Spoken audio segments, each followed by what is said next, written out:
The state standing firm, opposing bail for the first accused in the murder case.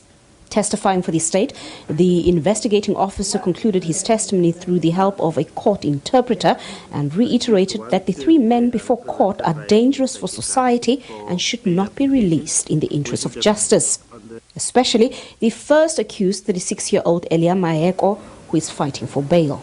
I refer to as people who were not employed and then who are busy terrorizing members of the family. 5-year-old Ditebogo Phalane Junior ran to embrace his father at their home gate last year in Soshanguve.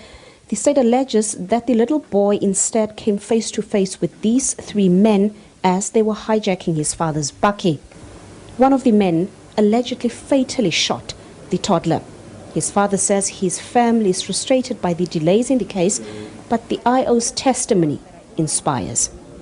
It's giving us hope that at least something is coming up. And I'm glad now I don't see the bail thing being carried on or it succeeding. But then, as a family, I'll just say we were a bit drained, obviously. Them taking back of how things happened and all that, and all as well as them wanting to go deeper.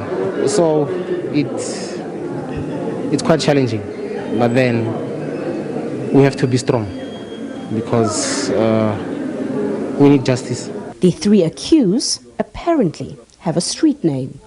Friends of the applicants, they know that the applicants call themselves testifies. The court heard that the trio that are notoriously known for allegedly hijacking certain type of cars that are on demand in the streets, these men are also known as the so-called task team. Fighting for Maeko to get bail, the defense cross-examined the IO's testimony in a bid to discredit the state's version that Maeko should not get bail as he is a threat to justice and might harm state witnesses if released.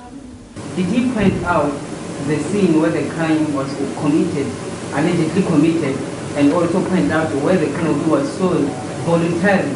I am putting it to you that I'm going to argue that the pending cases that you just mentioned, they be disregarded as part of his testimony because my client is not charged with any of those. The other two accomplices, Alisi Tole and Nino Gumbo, both abandoned their bail. The case has been postponed to the 12th of June for closing arguments and judgment into Maeko's bail application. Patricia Fasachi, SABC News at the Pretoria North Magistrates Court.